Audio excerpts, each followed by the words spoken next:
They abandoned the little boy, but he turned out to be the billionaire, CEO's hidden heir. "I'll pay you 10 million for just one bite." He stood there, flour on his cheeks, hands trembling, over a rusty stovetop in the back of a food alley in Austin. The others had laughed at him, called him a stray, a joke in borrowed boots. But the man in the black suit didn't laugh. He took one bite of the boy's cornbread, paused, and dropped to one knee. His voice broke as he whispered, "Where did you learn to cook like this?" The boy's eyes didn't flinch, just a shrug, low and steady. "From the woman who found me in a dumpster." He never knew her name. Just the smell of cinnamon and warm cornbread, the sound of someone humming a soft tune while the world outside cracked and broke itself into pieces. Liam was 7 when he learned that people don't always mean to disappear. Sometimes, they just never come back. He didn't cry, not once. Not when the city took away the shelter he slept under, not when the man behind the bakery slapped his hand for stealing crusts, not even when his shoes broke in two. But the hunger? That stayed. Not the kind you feed with bread. The other kind. The kind that makes you stare into a window where families laugh. The kind that makes you wonder if anyone will ever say your name like it matters. He found a cracked skillet behind a food truck and taught himself how to cook by watching, by tasting, by remembering something that didn't have a name, only a feeling. The feeling of being loved. Just once. People laughed, called him street boy chef, said he was faking it, that no one learns flavor like that without school, money, bloodline. But they still lined up at his crate. Because Liam didn't make food. He made memories people forgot they had. One day, a man in a black coat stepped out of a quiet car. No words, just a stare. He took one bite of Liam's ribs and dropped the fork. His hands trembled. His voice shook when he finally spoke. "Who taught you to cook like this?" Liam looked up, eyes steady. "A woman I can't remember, but I think she loved me once." The man reached into his coat and pulled out something small, folded, worn. A photo. The same photo Liam had hidden in his shoebox for years. And then, the man whispered, "My God, it's you." Liam didn't answer. He just turned back to the stove, smoke rising behind him like a memory coming home. Chapter 1. Street Smoke and Secrets. It always started the same way. A breath, a flame, and the sound of a boy's hands moving through morning light like he was born with fire in his palms. Liam Carter stood barefoot behind a makeshift table in the back corner of Austin's food alley. The world hadn't given him much. A bent spatula, a warped skillet, a half-working burner. But he didn't need much. Just a little salt, a little soul. By noon, the other stalls shouted over one another, boasting shrimp tacos, wagyu sliders, artisan sauces no one could pronounce. But Liam? He never called out, never begged. He let the smell do the talking. Smoked ribs brushed with honey and cayenne, cornbread crisped with brown butter, onions caramelized so slowly they made grown men close their eyes after the first bite. He didn't look like much. 8 years old, maybe. Face smudged with ash, hair too long, shoes that didn't match.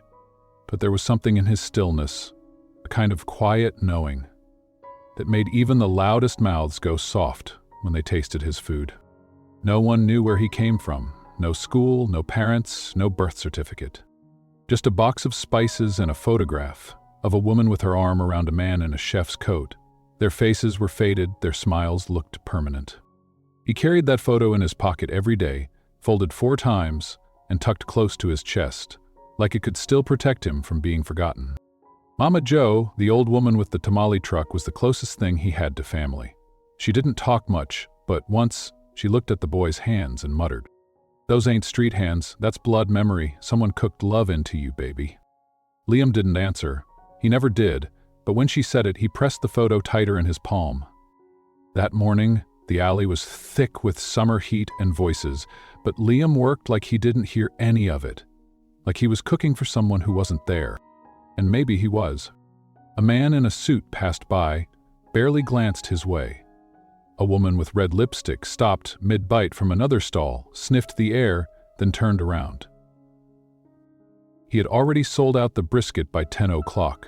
The ribs were next, Everything on the burner was going fast. That's when the fight broke out. Not fists, but fire. A vendor next to him, big guy, always wore a Dodgers cap, started yelling.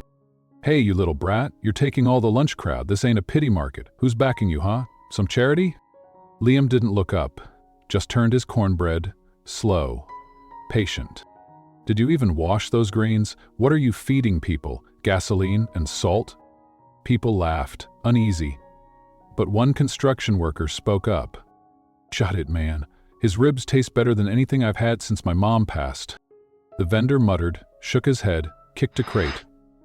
"Whatever. Y'all just hyped on the kid 'cause he's sad." Liam said nothing, just lifted the skillet, plated the ribs, added a dab of peach glaze, handed it to the next person in line. $4, he said softly. Later that afternoon, while wiping his knives with the rag he always carried, the one stitched with someone's name he couldn't remember, a sleek black SUV rolled into the alley. It didn't belong. Everything stopped, engines cut, voices dipped. The door opened. A man stepped out, tall, sharp, dressed like he owned more than this block, like he owned the city. Clean lines, steel gray eyes, no umbrella, no hesitation. He walked straight toward Liam's table and said only, "Don't play, surprise me." No other words. Liam looked up. He always looked people in the eyes when they ordered, a habit Mama Jo taught him. "It's either hunger," she once whispered, "and feed what they're not saying." He saw something in this man. Not hunger, but grief. Till Liam served him what he made for himself when the nights got too long. Cornbread, burnt ends, a side of greens, one roasted peach split in half and dusted with cinnamon. The man took one bite of the cornbread, then froze. His hand gripped the edge of the table, and something broke in his face. Where did you learn to make this?" Liam tilted his head. "I don't remember." The man's voice cracked. "This was my wife's recipe." Silence. The cornbread slipped from his hand. "She used to make it every Saturday. No one else knew this blend." Liam said nothing, just wiped the skillet. The man reached into his jacket, pulled out a leather envelope, trembling. Inside, a photo, worn, folded 4 times. The same photo Liam kept in his pocket. Her name was Evelyn. Liam felt something shift in his chest, something tight and aching. He reached into his apron and pulled out his copy. Same woman, same smile, same man beside her. The man's hands began to shake. "Oh my God," he whispered, staring at the photo. "You're my son." Liam didn't speak, didn't cry, didn't run. He just turned back to the burner and lit the fire again. What does it mean when someone you never met knows your favorite memory? And what do you do when the person who gave you away asks for a second chance? Chapter 2. The Pot and the Paper. The next morning, the sky hung low over the city, like it couldn't decide if it wanted to rain or collapse. Liam stood at his table, hands wrapped around a warm pot. But he wasn't cooking. Not yet. He stared at the old photograph, the one now matched by another. 2 versions of the same memory, folded and faded by time. One had lived in his apron. The other came from a man with a voice that trembled. That man hadn't left a name yesterday, just a leather envelope set gently on the corner of the table. No instructions, no demands. Inside were 3 things: a business card, a check, and an official document, thick with the weight of real-world things that didn't belong to a street kid with burnt fingers and a grease-stained hoodie. A DNA test request, typed, stamped, labeled Richard Heir, CEO, Heir Culinary Group. The name meant nothing to Liam, but the man's face, that meant something. Because for the first time in his short life, when Liam looked into someone's eyes, he saw a piece of himself looking back.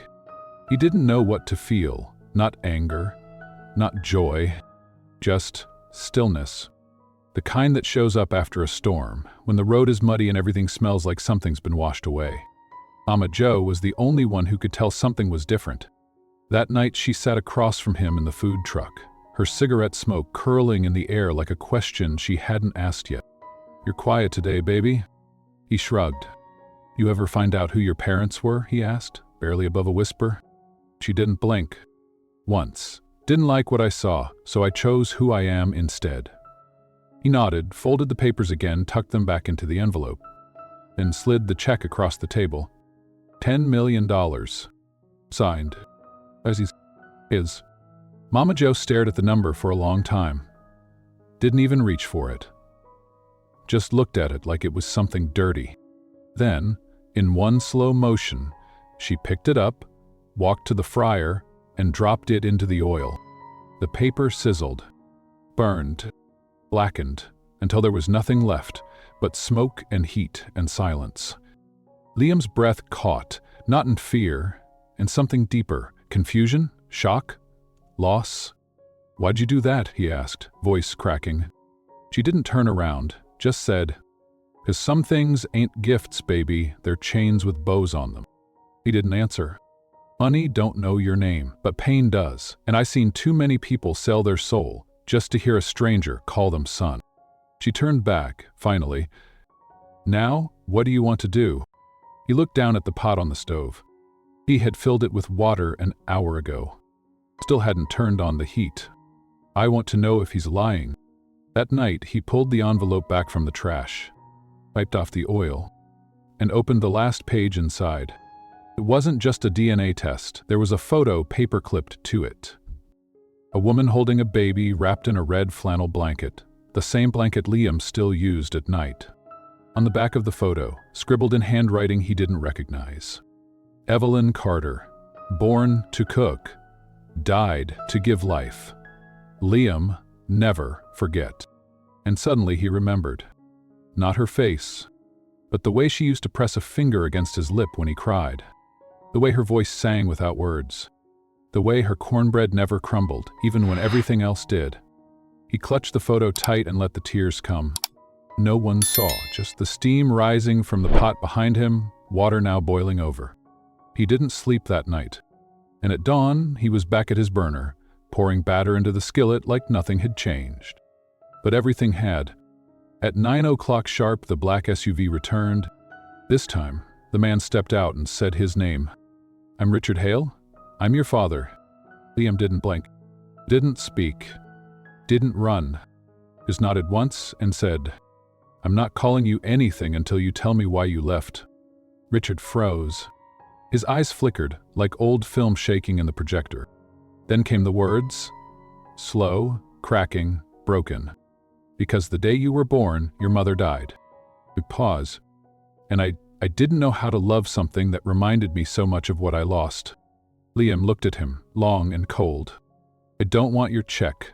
I don't want your name. I just want the truth." Richard nodded. "Then here it is." He reached into his coat and pulled out a letter. The official seal of Heir Culinary Group at the top. "I'm dying. Cancer.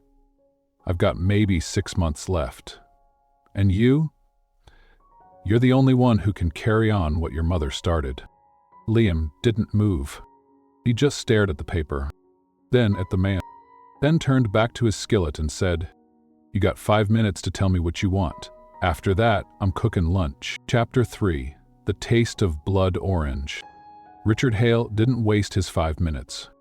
"I built Heir Culinary Group with your mother," he said, "but it's dying now. The board wants to tear it apart. Sell the name, turn everything she loved into stock options." Liam didn't speak, just listened, face blank. "Ain won't let me pass it on unless I prove there's still soul left in it, that someone born of Evelyn Carter still remembers what food is supposed to mean." He reached into his coat again and pulled out a flyer. "There's a competition, the God of Taste Invitational. If you enter and win, they'll have to acknowledge your right and your inheritance." Liam blinked. "You want an 8-year-old to fight for your company?" "I want my son to fight for his mother's legacy." That was the first time he'd said it, son. It landed like a rock into still water. Liam looked down at the flyer. Across the top, gold-embossed lettering read, "The God of Taste Invitational, where legends are made." By noon, the alley was packed. Not for ribs this time, for headlines. Word spread fast in a city like Austin. Billionaire CEO's love child found behind food truck. Street kid claims inheritance through secret recipe. The taste of Evelyn Carter lives on. Cameras swarmed. People whispered. And then, someone stepped into Liam's space and slammed a crate beside his table. A chef. Tall, muscular, apron embroidered with his name in cursive gold. Chef Rook. "Heard you think you're special," Rook said, sneering. "I don't think anything," Liam replied, folding a towel. "That's good, because I just entered you into the local qualifier. You and me, head to head, live, tomorrow." Liam didn't move, didn't react, but inside something cracked. He wasn't ready. He wasn't trained. He just cooked. And now the world wanted a show. That night, back in the truck, Mama Jo was silent. She sat beside him on the milk crate and lit her last cigarette. "You don't owe them nothing, sugar. He's my father. So, blood don't make a man worth saving, but love does." She reached under the counter, pulled out a fruit wrapped in cloth. Small, dark red, with a sharp citrus scent. "Blood orange," she said. "Your mama's favorite. She made everything with it. Sauces, glazes, even cornbread." He placed it in his hands. "Cook from that." Liam nodded, tucked it into his bag like it was made of glass. The next morning, under a tent in the middle of Republic Square, the cook-off began. Chef Rook came with a full team, sous chefs, labeled knives, imported olive oil. Liam came alone. Just a borrowed skillet, a wooden spoon, and one blood orange placed gently beside a bowl of flour and salt. The announcer didn't hide his doubt. Representing Heir Culinary, the rumored heir, Liam Carter. People laughed. One woman gasped, recognizing him. Another shouted, "He's a child. This is a joke." But Richard stood behind the rope line, silent, watching. And Liam, he didn't look at anyone. He just turned to the burner. And it began. He didn't plan a fancy menu. Didn't know how. He just closed his eyes and remembered a song. The one she used to hum. The one with no words. He made pan-seared chicken thighs, caramelized onion, blood orange reduction, cornbread crisped on the edge, collard greens with maple smoke. The scent hit the judges first. Then the crowd went quiet. Even Rook turned his head. The judges took one bite, then another. One of them, a critic known for his cruelty, set down his fork and whispered, "This tastes like home." Rook didn't take it well. He cheated. He growled, used emotional tricks. "Or maybe," said Judge Riley, wiping a tear from his blind eyes, "he just reminded us what food was before we got too proud to remember." As the crowd erupted and reporters rushed forward, Liam stood still. The blood orange sat empty beside him, its peel curled like a ribbon. He didn't smile, didn't celebrate, just whispered, "If food can carry love, maybe I didn't lose her after all." Chapter 4, Inheritance Clause. Liam didn't want to go, but Richard insisted. "If you want them to respect you," he said, "you have to walk through their front doors, not the back alley." So for the first time in his life, Liam rode in a town car with tinted windows, past the streets he knew, into a world built on silence and polished marble. The headquarters of Heir Culinary Group stood like a cathedral in downtown Chicago. Glass walls, gold trim, and a lobby that didn't smell like food, but power. Everyone inside wore suits that cost more than the truck Liam used to sleep in. But it wasn't their clothes that unsettled him, it was their eyes. Cold, measuring, calculating. They didn't see a child. They saw a threat. The conference room table was long and gleaming, like something out of a courtroom. 13 board members sat in leather chairs. Not one of them looked surprised when Liam entered. Except one. A man with a crooked nose and eyes like rusted metal. Grant Mather, interim CEO. Former protege. And the man rumored to be circling the company like a vulture. Latita Trump. Events in the cul-de-sac declared. He leaned back and smiled. "So this is the heir," he said. "I thought he'd be taller." Richard ignored him. "Let's begin." The meeting wasn't a conversation. It was a battle. For over an hour they argued, not about food, about stocks, shares, liabilities, press leaks. Liam sat silent, until Grant opened a file, slid it forward, and said, "Page 12. Liam flipped through slowly. It was a copy of the company's founding documents, written by Evelyn Carter herself. And there, buried in legal language, was a single line that changed everything. No heir shall inherit controlling interest unless they earn public recognition for excellence in the field of culinary arts." Grant smirked. "And let me be clear, a single victory in a food truck tent does not qualify as excellence." Richard's hand clenched. Just beat a seasoned chef in front of half the city. Then let him beat more. Let him earn it. A silence. Grant leaned forward, voice like syrup over poison. "Enter him in the God of Taste Invitational. If he wins, the company is his. If he loses, the board absorbs control permanently." Liam looked at Richard, then at the board. "Fine," he said. "I'll compete." Grant raised a brow. "You do realize who you'll be up against." "Doesn't matter. And if you lose..." Liam stood. "Then I never belonged here to begin with." The room stilled. For a moment, even Grant didn't smile.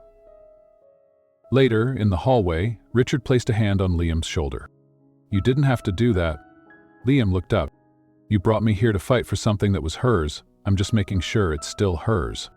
Richard's voice dropped. "You know they'll come after you now. Let them." That night, the press broke the story. Street chef to enter God of Taste Invitational. Stakes, $1 billion empire. And in a private kitchen miles away, Grant Mather made a call. "I'll agreed." A voice on the other end chuckled. "Then we do it my way. He's just a child." "Exactly. By the time we're done with him, he won't be able to hold a spoon." Liam sat alone that night, peeling another blood orange in the dark. He wasn't scared, but something inside him whispered, "You're not just fighting for a company now. You're fighting ghosts, greed, and everything that tried to forget you ever existed." Chapter 5. Broken Knives. The first round of the God of Taste Invitational was a week away, and the world was watching. Liam had become more than a name. He was a symbol. The street kid with the touch of a ghost mother in his fingers, the heir who hadn't asked to be won, the child walking into a coliseum of culinary titans. News crews hounded him. Investors whispered in boardrooms. The internet flooded with debates. He's just a gimmick. He's the real thing. He's a child. He's a Carter. But while everyone talked, Liam practiced. For hours. Alone. In a quiet test kitchen on the 47th floor of Hale Tower. He chopped, stirred, measured by heart. He cooked like memory had weight, and he was lifting it dish by dish, until the knife slipped. Or maybe it was something else. The handle was wrong. He'd felt it earlier. Just a tiny wobble, a shift in balance. He ignored it, because he was focused on the scallions, on getting the angle right, the curve, the flow. So when the blade gave out mid-slice, when it cracked just enough to twist sideways and cut into his palm, he didn't scream. He just dropped to his knees. Blood pooling in the creases of the cutting board. Red on white. Silence. Then the slow panic of the sous chef running in, calling security, the tower going still. The next morning, Liam woke up in a sterile hospital room with his right hand bandaged, swollen, and still. Richard sat beside him, eyes hollow. "The knife was tampered with," he said. "We're reviewing footage, internal sabotage, Grant's people maybe worse." Liam said nothing, just stared at his hand. The one that had carried every flavor of his life. Now trembling, useless. "You don't have to do this," Richard said quietly. "I can fight the legal side. We'll call off the competition." Liam turned his head. "You'd rather I run than cook? I'd rather you live than bleed." That silence again. The one that had followed Liam since childhood. He looked at his bandage. "He never ran, I won't either." Later that night, Mama Jo snuck into his room past visiting hours. She didn't say anything at first, just sat on the edge of the bed and looked at his fingers. "You ever think about what you'd be if you couldn't cook no more?" she asked softly. Liam's voice was raw. No. I did, she said. Every day, after the arthritis took my hands. But then I realized, the gift ain't in the body. It's in the heart. She leaned closer. If your hand don't work, you teach your left. If your left don't work, you teach your mouth to speak flavor to someone who can. But you don't quit. Liam looked up. What if I lose? Mama Jo grinned, soft and tired. Then you'll lose honest, and you'll still be my boy. 3 days later, against every warning, Liam stood back in the kitchen. He'd wrapped his injured hand and strapped a blade to his left wrist. Everything felt backward. But when he lit the stove, something clicked. He cooked like he was chasing a ghost through flame, like the memory of his mother was hiding just behind the scent of rosemary and burnt sugar. The dish formed. Clumsy, imperfect, but real, and when Richard tasted it, he didn't say a word. He just closed his eyes and whispered, "It's her, it's Evelyn." The Heir security team found the footage. It wasn't just sabotage. It was personal. The knife had been tampered with by someone on Grant's team. And the footage? Gone. Erased. Liam didn't flinch when they told him. It's not about how clean you play, he said. It's about whether you still show up. That night, Liam stood in the dark of the kitchen, holding the same broken knife. It couldn't be used again.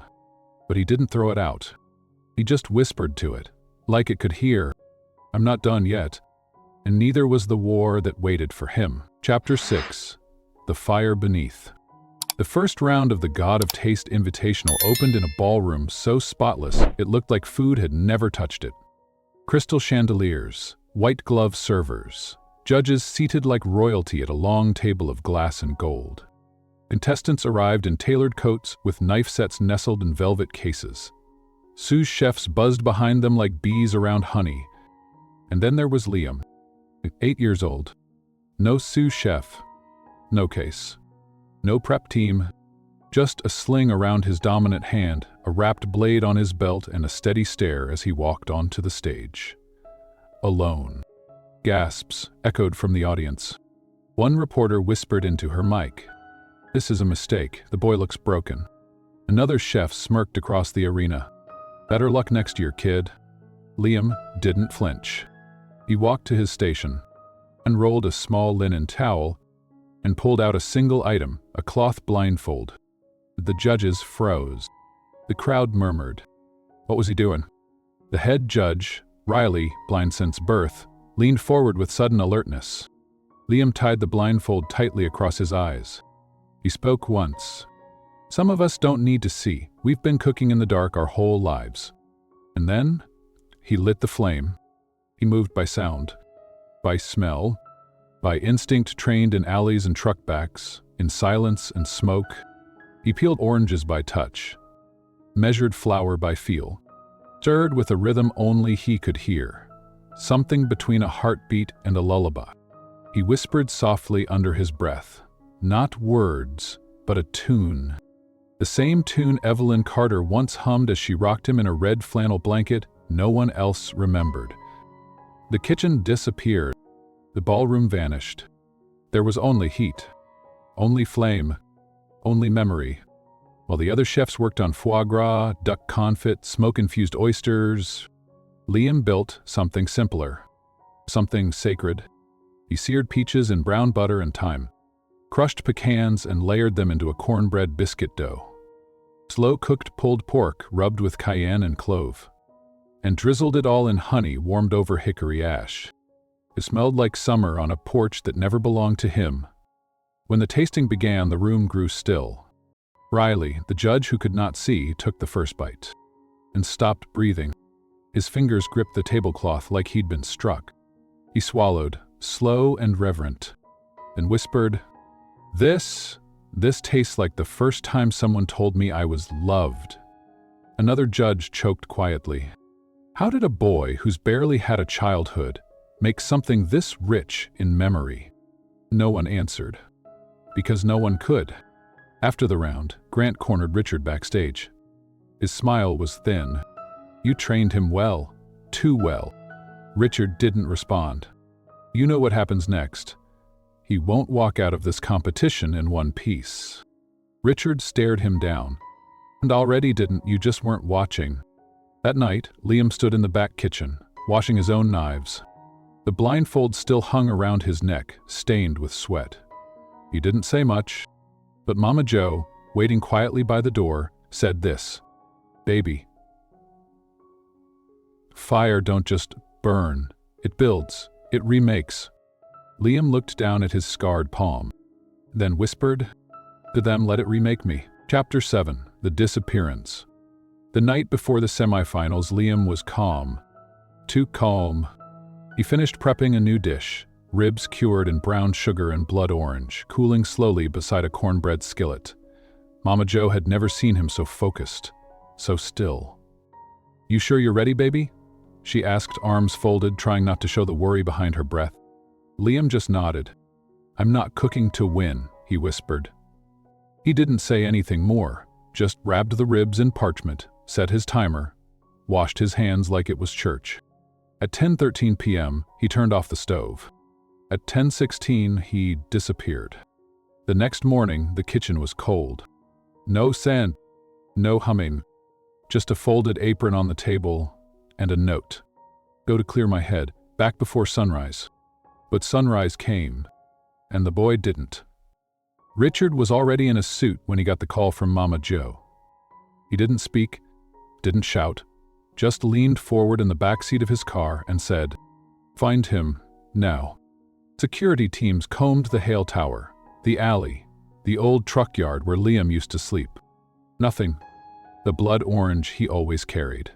Left behind, shriveling in a bowl of cold water. Mama Jo refused to sit still. She marched through the press, through the tower lobby, through the back doors of the competition venue, her hair wild, her boots soaked from the rain. "I want to see the cameras," she snapped. Security hesitated. Richard appeared beside her. "Give her everything." I pulled the tapes. 11:06 p.m. A dark SUV pulls up at the edge of the kitchen compound. Shoe figures. Liam walks out with them. Doesn't resist. DOH doesn't run. His body language, tired, numb. As if he'd known this was coming. As if he no longer believed he was allowed to stay. The plates at the semifinals sat untouched. The announcer's voice was tight. "Liam Carter has forfeited his place." The judges looked down, solemn, and in the back row of the audience, Grant Mather leaned over to a man in a pinstripe suit. "Eric Vega," he whispered. "Congratulations, the throne is yours now." Eric smirked. "We don't need to kill the boy, just break his belief." She didn't wait for permission. She took Liam's photo to every alley, every kitchen, every bus stop, from Austin to Chicago, showed it to every dish boy and dishwasher. Finally, in a downtown parking garage, a hotel janitor remembered something strange. Little boy, bandaged hand, looked lost, followed a man in gray up to the 16th floor. She raced there, but the room was empty. Just a single burner on low, and a saucepan still warm. Inside, molasses and thyme. Her breath caught. He had tried to cook, even here, even when taken. At 2:07 a.m. the next day, the doors to Heir Tower slammed open. Liam stood there, drenched, shoes torn, hands bruised, face swollen. But eyes steady. He dropped a charred rib bone on Richard's desk. "Found me," he said quietly. Richard stood, stunned. "Are you hurt?" Liam nodded once. "But I remember now why I started." "Why'd be?" "Because no one else knew her the way I did. Not even you." He didn't sleep that night. He just sat beside the stove, warming his fingers over the low flame, whispering the names of spices like a prayer. Mama Jo sat across from him, quiet. "They thought if they took you away from your knives, you'd forget who you are." Liam looked up, eyes like burning coal. The ability to separate the history with her own critical mind as it related to Cain. "But I didn't become who I am because I had nothing." Chapter 8. The Forbidden Recipe. The semi-final crowd was louder than usual. Not because of excitement, but confusion. Liam Carter had returned, bruised, bandaged, and silent. And when the announcer called his name, He didn't wave. He just walked to his station and pulled a wooden box from his backpack. Hand-carved, scarred with initials that had been almost sanded out. Ugh. No one had seen it before. Not even Richard. Liam set it gently beside the cutting board, opened it, and revealed a small stack of handwritten recipe cards. Yellowed with time, smudged with oil and ink. At the very back, one card sealed in wax. He broke it with his thumb, and there it was. Her handwriting. The final dish. For Liam. If I never get to tell you this in person. Richard, watching from the judge's balcony, froze. Eps. Her handwriting, he whispered. Mama Jo stood beside him, gripping the railing. She wrote this for him, she said. That means she knew. Knew she might not be there to show him herself. The crowd fell into silence as Liam set the card down, gently. He lit the burner and said just one thing, barely above a whisper. This is for her. Evelyn Carter's final dish had been whispered about for years in culinary circles. No one knew what it was. Some said it was soul food. Others believed it was French-Southern fusion. But no one had ever made it. Not because they couldn't. Because they shouldn't. The legend said it was her last creation, one she refused to share with the world because it was only meant for family. Liam cooked it now with hands that shook, not from fear, but memory. The ingredients were simple. Smoked lamb shank, spiced cornbread crumble, carrot mash infused with burnt honey, collard greens soaked overnight in apple cider, and a small drizzle of blood orange reduction, aged 2 years. But the way he moved was sacred, like he was retracing a path that only his soul remembered. Behind the curtain, Grant Mather whispered into a phone, pulled the fire alarm, but the line went dead. Then a voice spoke behind him. Richard, you pull anything now, and I'll bury you before the media does. The first judge, Riley, took the bite. His hands trembled. His voice broke. This is Evelyn Carter's food. Another judge, a French culinary icon, shook his head slowly. No, this is her soul. This is what we've forgotten to chase. Then a final voice, one from the shadows, stepped onto the stage. A woman in her 60s, silver hair, tears in her eyes. I taught Evelyn, she said. She showed me this dish once, said she'd only pass it down to blood. She turned to Liam. You are her son. There is no longer a question. The room erupted. The silence snapped. And Richard, who had spent 8 years living like a ghost, stepped forward, eyes full, voice low. I knew it when I tasted your ribs, but now the whole world knows. Later, in the still of the prep room, Liam sat alone. The wooden box beside him. He didn't cry. He didn't speak. He just laid the recipe card flat and whispered, You cooked this for me before I was born. Then, he closed the lid, stood, and looked in the mirror. For the first time in his life, he saw her in his reflection, and it didn't hurt. A final duel of philosophy, gold-dusted perfection, versus humble truth? Chapter 9, The Finals.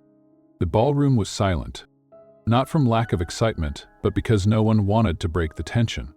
Across from each other stood 2 figures who couldn't have been more different.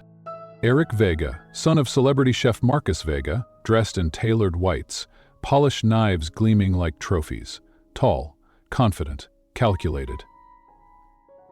And across from him, Liam Carter, 8 years old, face pale, wrist still healing under a leather brace, a cloth blindfold tied loosely around his neck like a reminder.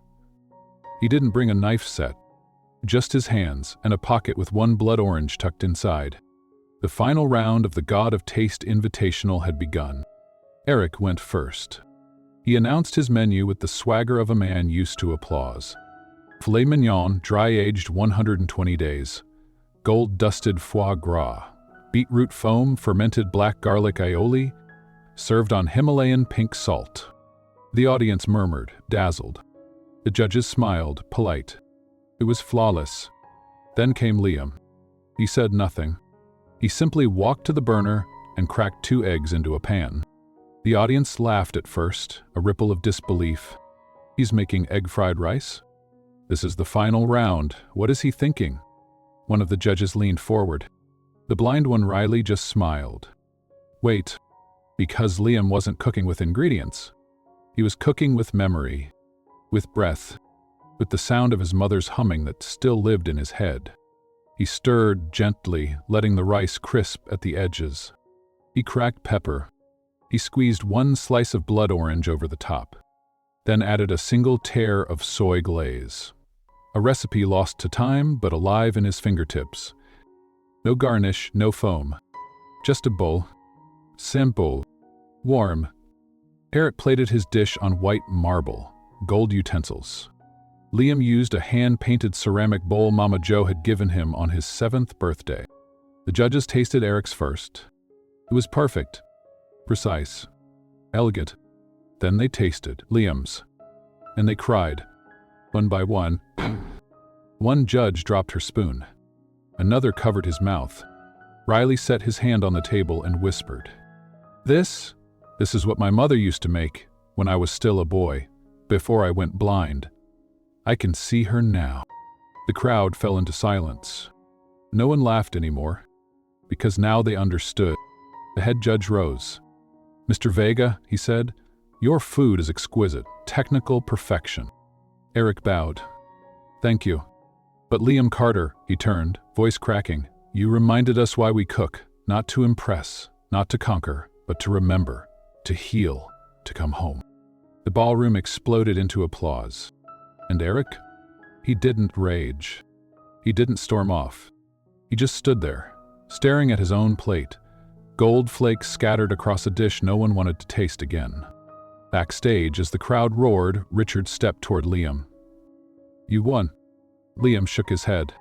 "And she won." He held the bowl in his hands, now empty, and whispered, "She made this long before I ever touched it." Then he looked up. "I just carried it home." Chapter 10, Heir of Flame. The ballroom had never been so quiet. Not when the judges announced their decision. Not when the cameras flashed. Not when the crowd screamed Liam's name like he was already something more than a boy. But now, as Richard Hale, voice trembling, stepped onto the stage, even the air seemed to still.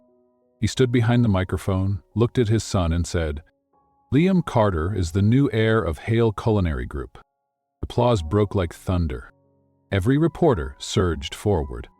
But Liam didn't move. He stood holding his mother's ceramic bowl, now empty, now sacred, as if it still carried the last warmth she'd ever given him.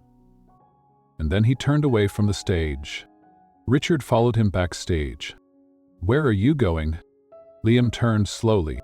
"You said this place was hers, that you built it together." "I did." "Then you know she never wanted a throne. She wanted a table, with room for people who didn't have one." Richard stared at him. Liam stepped closer, softer now. "You built a kingdom, but I want a kitchen." By nightfall, headlines read, "Boy Chef Wins Billion-Dollar Empire. The Carter Legacy Reborn. From Dumpster to Dynasty." But what they didn't know, not yet, was that Liam had quietly refused the CEO title. He left the trophy in the ballroom.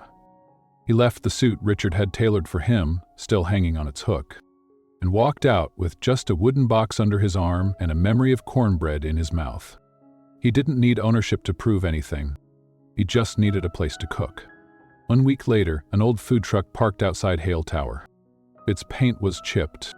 Its tires were tired. But the line wrapped around the block. At the front was a sign, painted by hand, "Carter's Table, where home begins." Mama Jo stood at the window, shouting orders.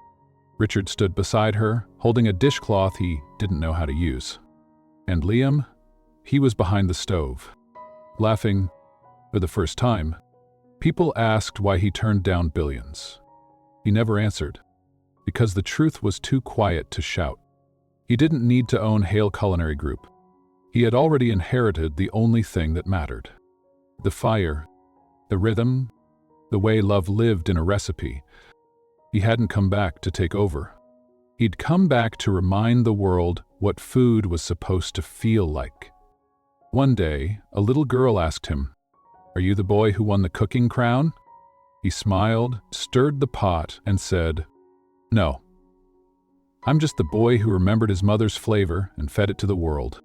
And as the sun dipped low over the city, golden against the truck's silver edge, Liam Carter, the boy with the scarred hand and a blood orange in his pocket, whispered to the fire, "I didn't win this. I lived it. Some boys are born into money. Others are born into fire. Liam Carter was born into silence, raised by the sound of a skillet and the scent of something once called home. He didn't grow up chasing power. He grew up trying to remember a woman's voice he hadn't heard since he was a baby. And somehow, that made him stronger than anyone in a suit ever could be. He could have taken the billion. He could have signed the papers, worn the title, sat on the throne. But instead, he chose to stand at a stove with a scarred hand and cook for strangers. Because he knew, some people don't need to be kings. They just need to feed the world the love they never got to keep. He was never after fame. He was after flavor, the kind that felt like holding your mother's hand through a memory. He was after home, not a place, but a feeling. And maybe that's the real empire. A pot that simmers in a food truck parked on the street. A recipe passed down in ink and flame. A boy who didn't win the world? He fed it. So if you've ever felt small in a world that only sees big, if you've ever been forgotten, left behind, told you weren't enough, let this be your reminder. You are more than what you lost. And sometimes, your broken pieces are the ones that feed the most people. If this story touched something inside you, stay a while, because the next one goes even deeper. And the next dish, it might just taste like you. We'll be waiting at the next table. See you in the next story.